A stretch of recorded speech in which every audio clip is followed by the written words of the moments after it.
Quelle est la différence entre un pays développé industriel et un pays sous-développé mais qui a des ressources naturelles comme le pétrole et le gaz? La richesse, c'est la capacité de transformer des matières premières en produits industriels ou en produits technologiques à forte valeur ajoutée qu'on peut ensuite revendre sur le marché mondial et gagner beaucoup d'argent avec ça. En Algérie, on vend notre richesse en matière brute. On vend de la matière première. L'Algérie a parmi les 5 plus grandes réserves mondiales de phosphate. La production de phosphate, elle est quasiment exportée. On n'a pas une industrie qui peut transformer le phosphate et utiliser le phosphate dans des applications industrielles. C'est l'histoire secrète de la corruption autour du phosphate, c'est la corruption.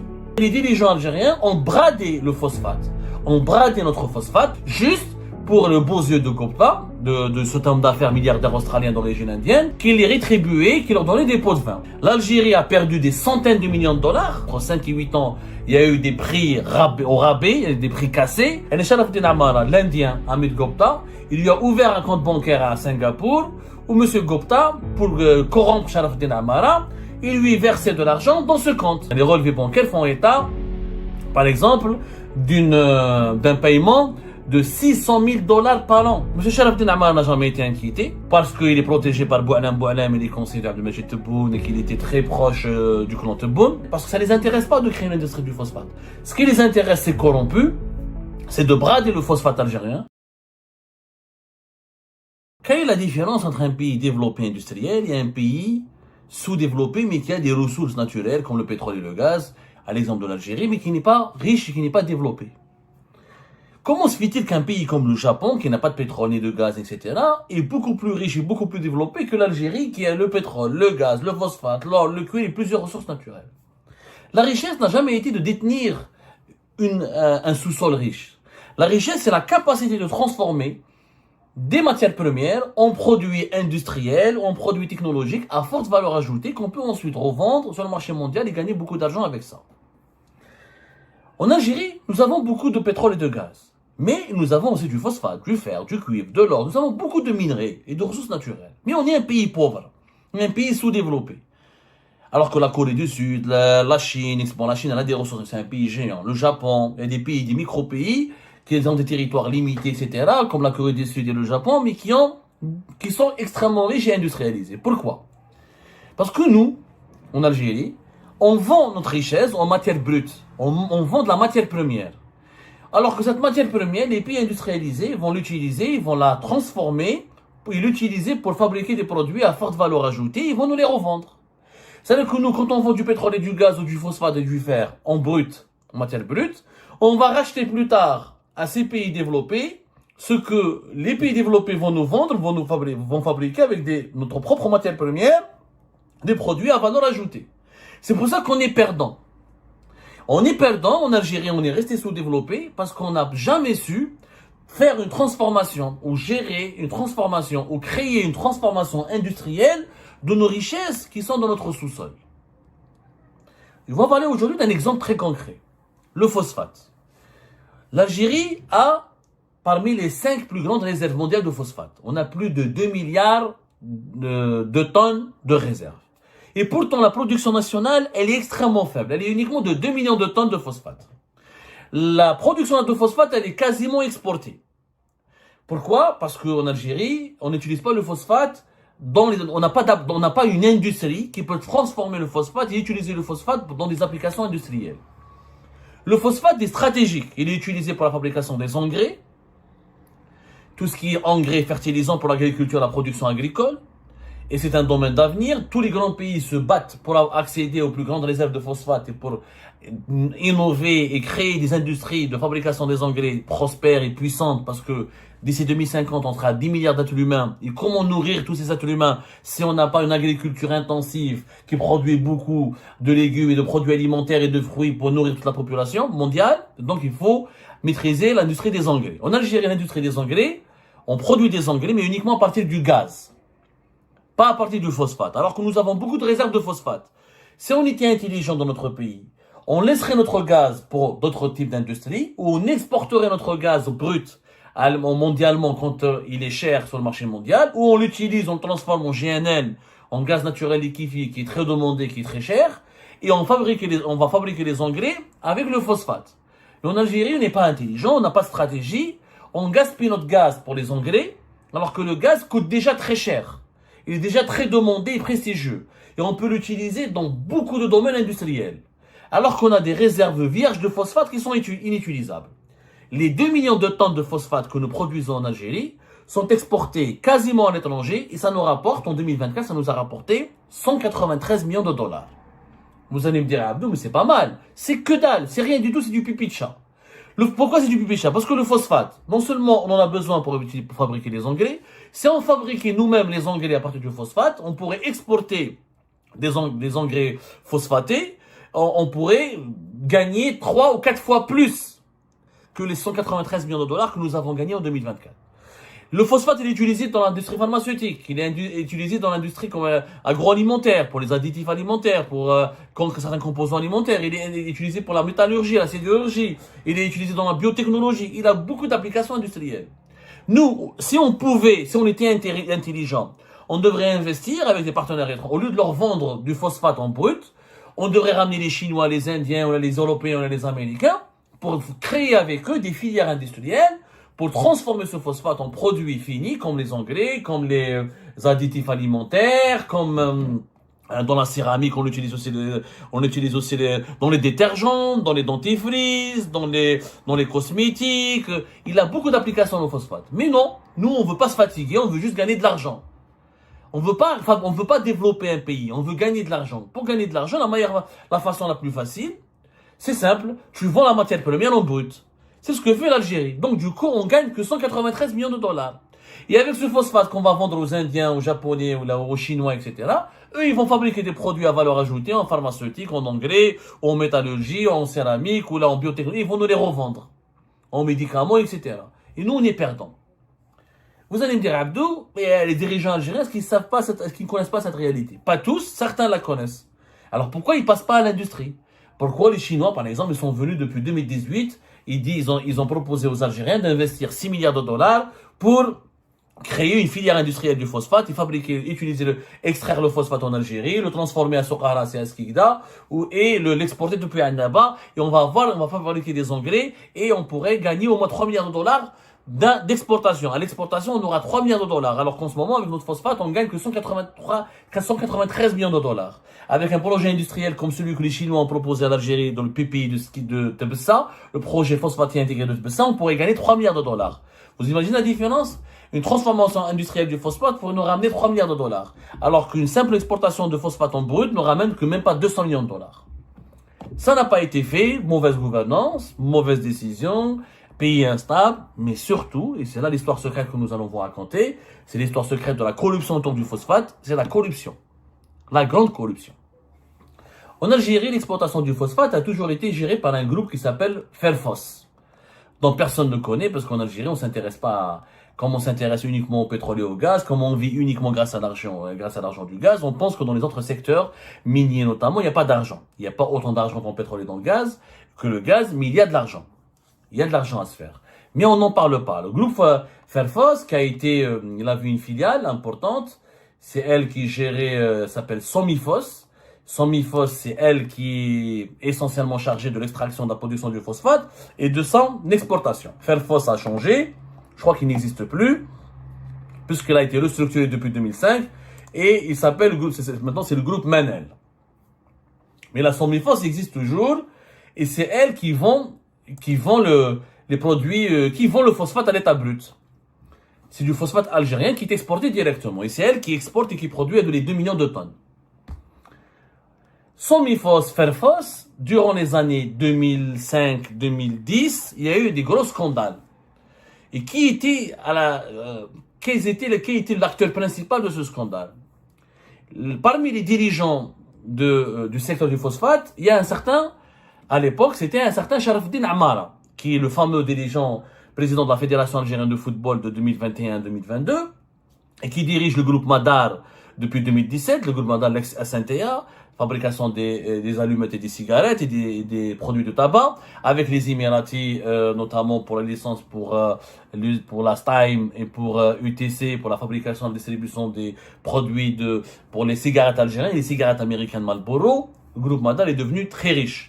Le groupe Madar qui est devenu un géant économique en Algérie, puisqu'on lui a donné tous les produits, tous les projets industriels qui n'ont pas été lancés par les oligarques algériens qui ont été emprisonnés après la chute de Bouteflika, comme les frères Khouinef, le groupe Mazouz, fabrication de sucre, fabrication de l'huile alimentaire, Adjidjel, l'hôtellerie, la sécurité. Le groupe Madar est présent dans tous les domaines. Sauf que, on ne connaît rien de ce groupe, il n'y a pas de transparence dans sa gestion, les comptes sociaux, on ne les voit pas, les bilans financiers et comptables, on ne les voit pas, où sont les projets, oui, le taux d'avancement et la rentabilité de ces projets industriels qui ont été confiés au groupe Madar, on n'en parle pas. Comme les cigarettes, ça marche bien avec les Émiratis, malgré toutes les pressions qui ont été exercées sur les Émiratis pour qu'ils quittent le pays, ils n'ont pas quitté le pays, les Américains ont dit non, nous, on est actionnaires avec les Émiratis, ce sont nos associés, on veut travailler avec eux. Pas question que Marlboro soit fabriqué en Algérie, sont les Émiratis. Les Algériens, c'est que tout. Ils ont fermé leur gueule. Du coup, Madar vit que de ça. Et bien sûr, le groupe Madar, il a aussi la CRB. Madar veut se lancer prochainement. Il a voulu se lancer dans le transport des marchandises, des conteneurs. Il a beaucoup de projets. Adam Madar, chaque année, il lance un projet. Sharaf El Amara, c'est un très beau parleur. C'est un excellent communicant. Chaque année, il lance un projet. Sauf que ce projet, qu'est-ce qu'il ramène comme argent? Quelle est sa valeur ajoutée? Comment il est géré? Personne ne sait rien du tout. Personne ne peut enquêter sur lui parce que c'est un personnage puissant qui est protégé. Je rappelle qu'il est sous contrôle judiciaire depuis pratiquement une année. Depuis l'affaire, le scandale qui est Ali Aoun et Nounou Maneta, l'ami de Ali Aoun, le rabatteur de Ali Aoun, les affaires de corruption, trafic d'influence. Il a été placé sous contrôle judiciaire. Selon nos informations, il est toujours sous contrôle judiciaire. Mais, c'est pas la première fois que Sharaf El Amara, c'est comme un chat, il a cette âme, il a le don de survivre, le don miraculeux de survivre à toutes les épreuves. Entre 2006 et 2010, il était cité dans un grave scandale de corruption qui a touché la filière du phosphate.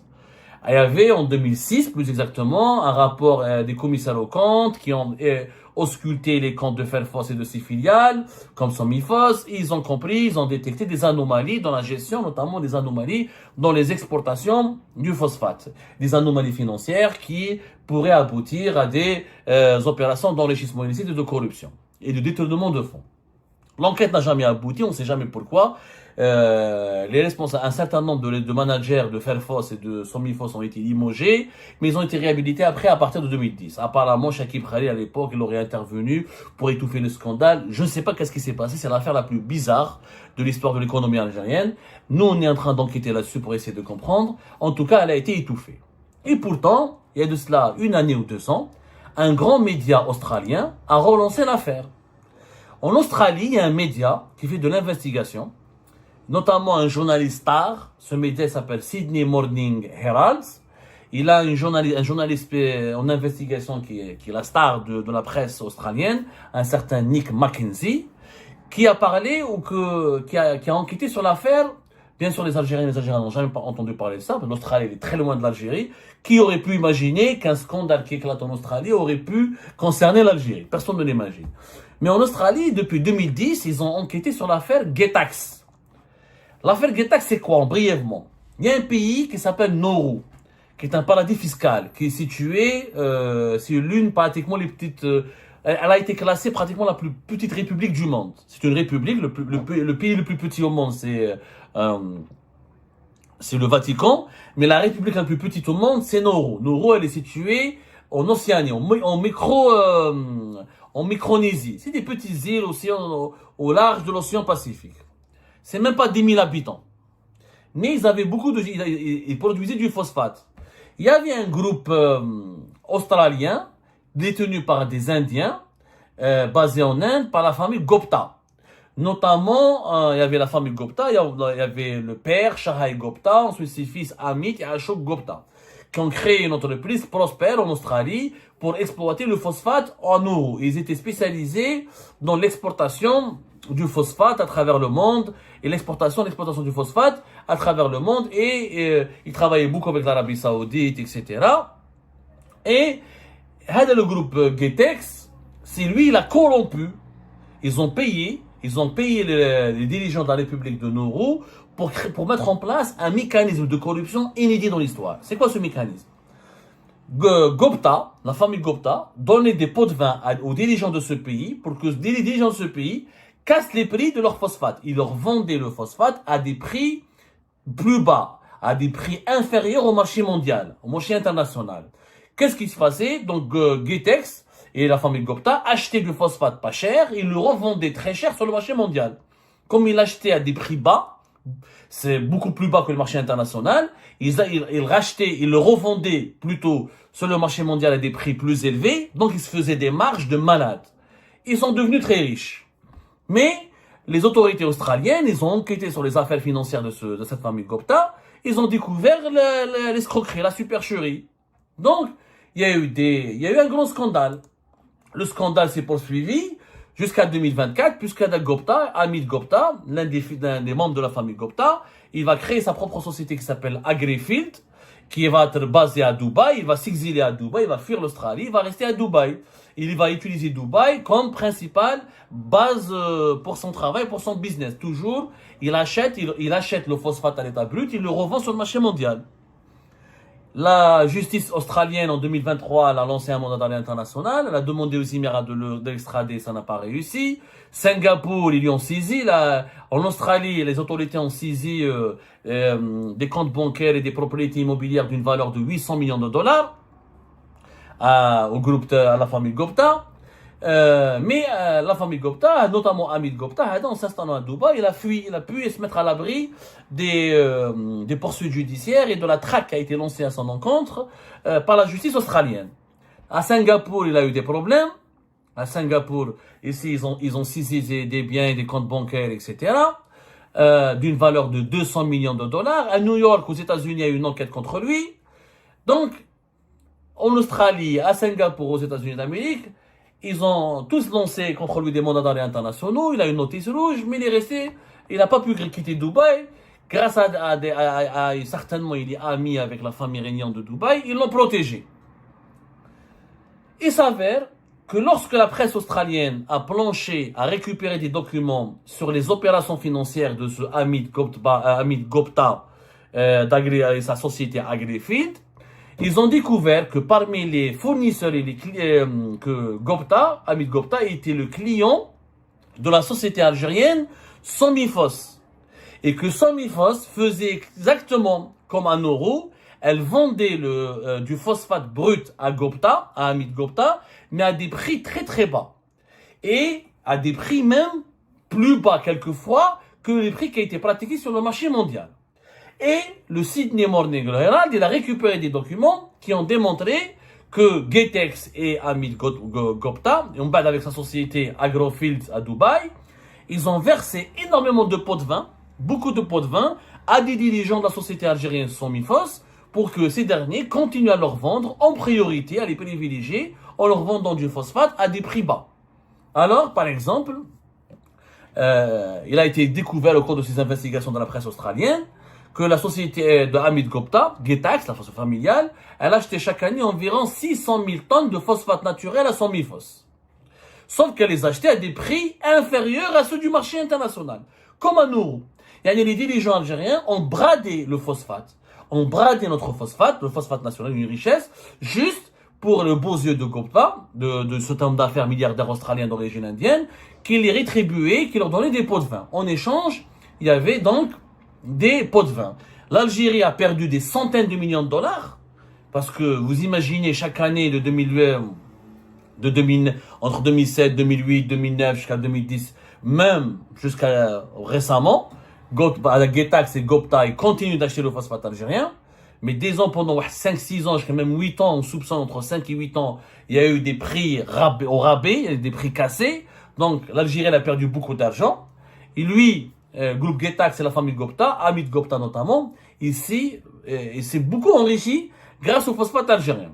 Alors, les documents qui ont été récupérés par la presse australienne ont démontré que, par exemple, Sharafdin Amara, en tant que directeur de développement du groupe Fairphos à l'époque, entre 2006 début des années 2000, avant même 2010, entre 2006 jusqu'à 2009, il avait touché, il touchait $1 par tonne qui a été vendu à Gupta.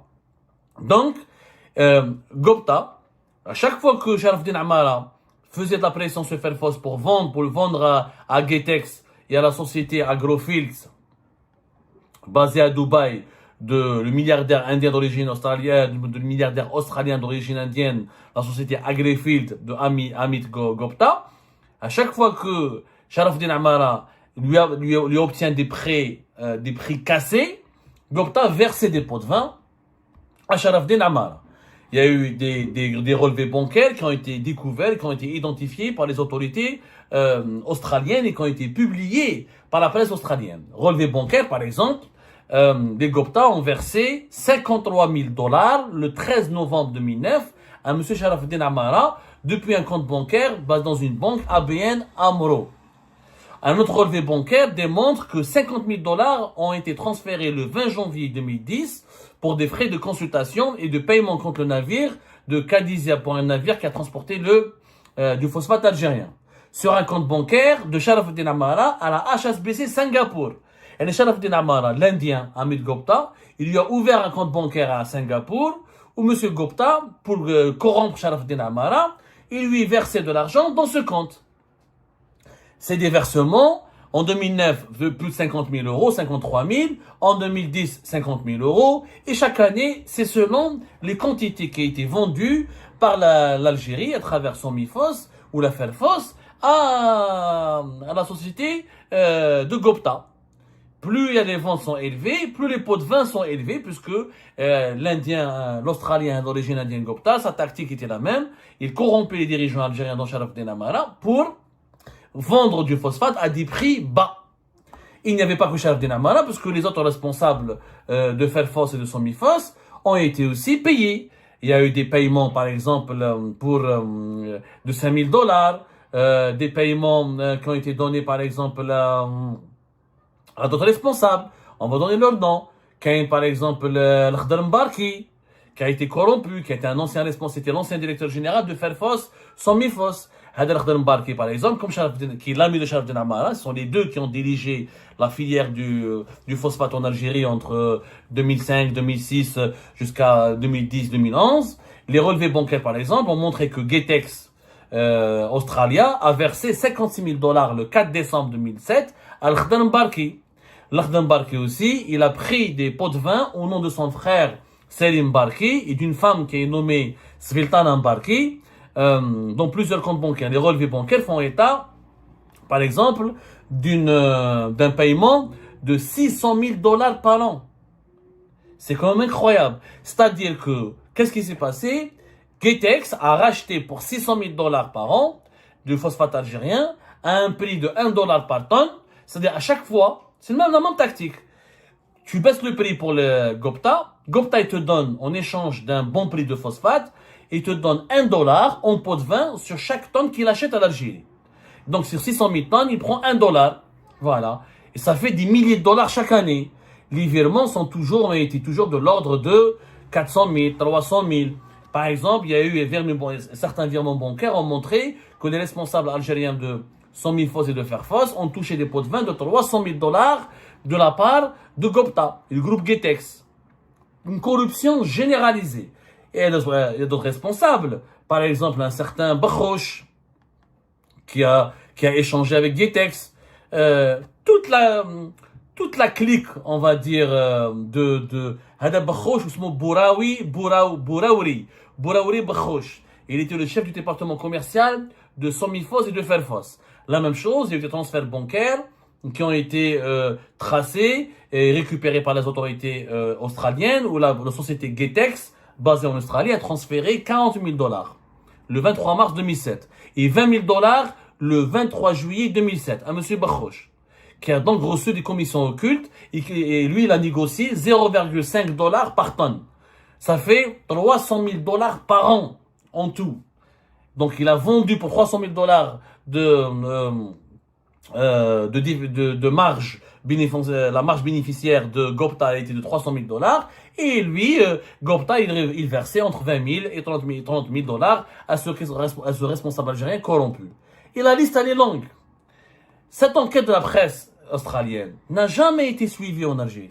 M. Sharafdin Amara n'a jamais été inquiété, parce qu'il est protégé par Boualem, il est conseiller de Majid Tebboune et qu'il était très proche du clan Tebboune. Donc il n'a jamais été, il est toujours patron du groupe Madar. Il rêve même de devenir ministre. Il fait du lobbying pour être nommé ministre et pour cela, il essaie de faire du lobbying pour s'émanciper, pour se libérer de ce contrôle judiciaire. Les autres responsables de Svelfos et Somifos qui entre 2007, 2006 jusqu'à 2009 ou 2010 ont touché des pots de vin, on ne sait pas où est-ce qu'ils sont devenus. Est-ce qu'ils ont quitté le pays s'enrichir? Est-ce qu'ils ont pu vivre en toute sécurité? Est-ce qu'ils ont récupéré? En tout cas, personne ne les a touchés. Certains ont même été réintégrés dans leur poste. Donc, comment voulez-vous que l'Algérie développe l'industrie du phosphate alors que nous avons des lobbies qui sabotent toute projet industriel parce que ça ne les intéresse pas de créer une industrie du phosphate.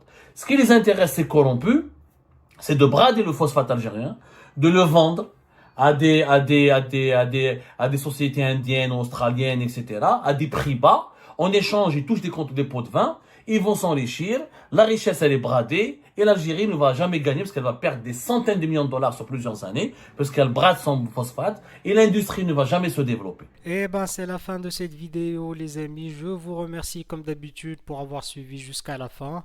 N'oubliez pas de nous laisser vos commentaires et vos réactions sur la vidéo et de vous abonner à la chaîne si vous n'êtes pas encore abonné. Donc voilà, merci beaucoup pour votre soutien et vos abonnements. Et merci aussi pour vos commentaires et vos discussions très animées dans la section des commentaires. Donc, vous n'oubliez jamais de décortiquer bien un sujet sur tous les points qui ont été abordés dans la vidéo et ça fait vraiment plaisir quand moi-même je ne fais pas de commentaires, je m'appuie sur vous pour que vous puissiez bien expliquer les choses et en faire des discussions civilisées et dans tout le respect possible. Donc voilà, merci beaucoup et à la prochaine dans une nouvelle vidéo. Au revoir.